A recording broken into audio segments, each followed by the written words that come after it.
Hola, ¿qué tal? Buenas tardes, mi nombre es Javier Peña y este video es en relación a la materia de Derecho Aduanero, la Universidad TecMilenio, en el que vamos a resolver dudas puntuales a la empresa Cermex en temas de importación y exportación al extranjero. Comencemos por los documentos necesarios para tanto importar como exportar. Al momento de importar necesitamos tener el registro ante la autoridad de impuestos de tu país, ya sea si eres de Estados Unidos, tienes que estar registrado en ese país para que puedas importar a México. Inscripción en el padrón de importadores, encargo conferido del gerente aduanal, pedimento de importación, pago de derechos aduanales, certificado de origen, tienes que cumplir con las regulaciones tanto arancelarias como no arancelarias, documentos de transporte e inventarios, gastos logísticos y sobre todo una lista de embarque. Por el lado de las exportaciones, ¿qué tiene que ser una empresa mexicana o qué documentos requiere para poder exportar en este caso a Estados Unidos? Necesita estar en el Registro Federal de Contribuyentes, tener su firma electrónica o su e-firma activa, tiene que estar inscrito en el padrón de exportadores, tiene que tener una opinión positiva del cumplimiento de obligaciones fiscales, tiene que estar su marca registrada, registro del directorio digital de exportadores también, distintivo de hecho en México en caso de que su mercancía sea producida solamente en México, distintivo del certificado de origen, registro en el CIEM, documentos de transporte y documentos que avalen el cumplimiento de las regulaciones arancelarias y no arancelarias también. Continuando con las siguientes preguntas, más o menos, ¿cuáles son los tiempos de respuesta de la autoridad fiscal? Acorde al portal del SAT, la autoridad fiscal, dependiendo del caso, de la severidad y de lo que se tenga que revisar, puede tomar hasta 20 días hábiles para darnos una respuesta. Continuando con esto, la duda de qué es un despacho aduanero. Es un conjunto de actos y formalidades referentes a la entrada y salida de mercancías del territorio nacional. Estos actos y formalidades se deben realizar ante la aduana y autoridades aduaneras. El abandono de mercancías. Ok, se entiende que es un abandono de mercancías cuando el contribuyente lo manifiesta de esa forma o cuando se cumple cierto plazo de que la mercancía no fue retirada de los depósitos fiscales, es donde se considera un abandono de la mercancía. Tenemos dos tipos, tanto el expreso como el táctico.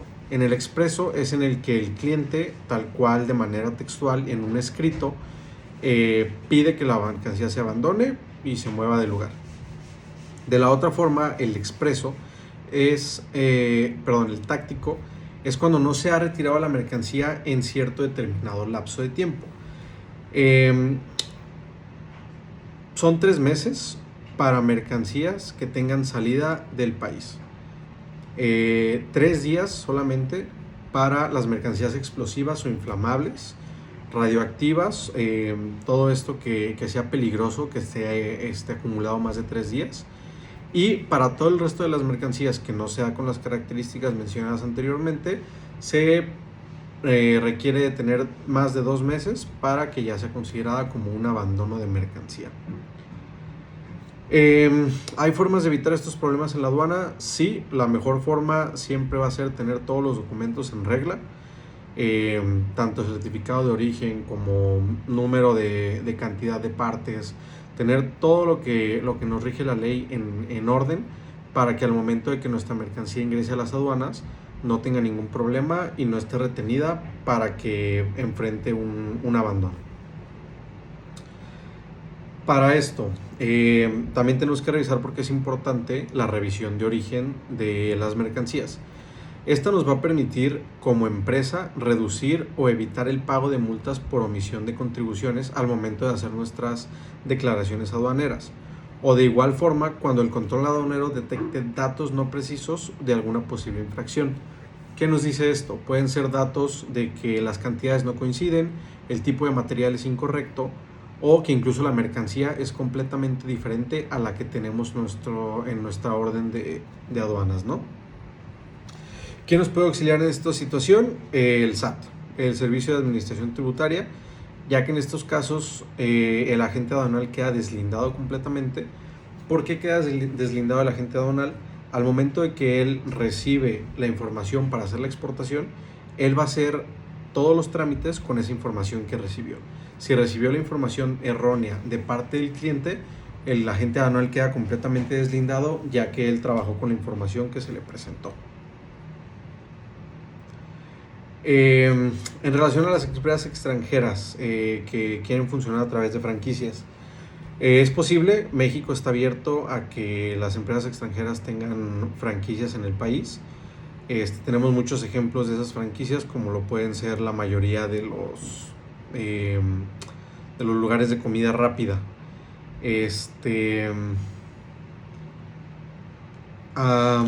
Siguiendo con sus dudas, veo que tienen dudas con los programas que puede brindar México al momento de exportar e importar las cantidades que nuestra empresa maneja.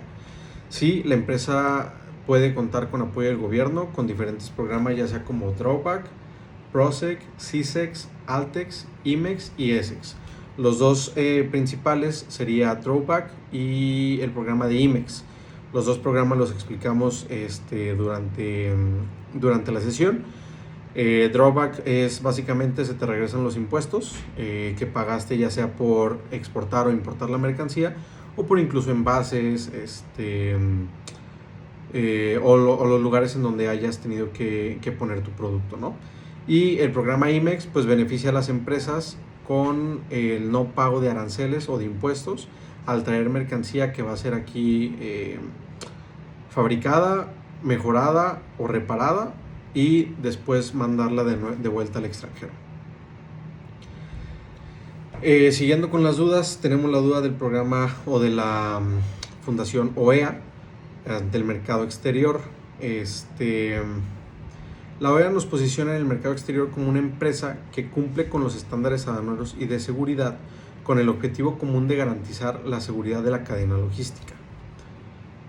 Esto, aunado con el marco SAFE, buscan proporcionar seguridad y facilitación a la cadena de logística, permitir una gestión integrada y armonizada, fortalecer la cooperación entre administraciones aduaneras y promover el movimiento fluido de mercancías mediante el uso de cadenas logísticas seguras. Al final, la duda ¿es recomendable aplicar Incoterms? Sí es recomendable aplicar un Incoterm siempre a nuestras negociaciones que tengan que ver con importación o exportación. Al final del día tenemos una cantidad de Incoterms bastante amplia que nos cubre tanto en lo marítimo, lo terrestre y lo aéreo, en los cuales podemos llegar a un acuerdo de manera sencilla con el cliente de cuál sería la mejor manera de exportar nuestras mercancías, pagando lo que cada quien quiere pagar, ya sea el seguro, el flete, mover la mercancía solamente de un lugar a otro, y de ahí el resto del trámite es de quien compra o de quien vende. Entonces sí, en mi opinión es recomendable tener un Incoterm en cada transacción que hagamos en el extranjero. De mi parte sería todo. Si alguna duda o pregunta queda después de esta explicación, con mucho gusto la atenderemos. Muchas gracias.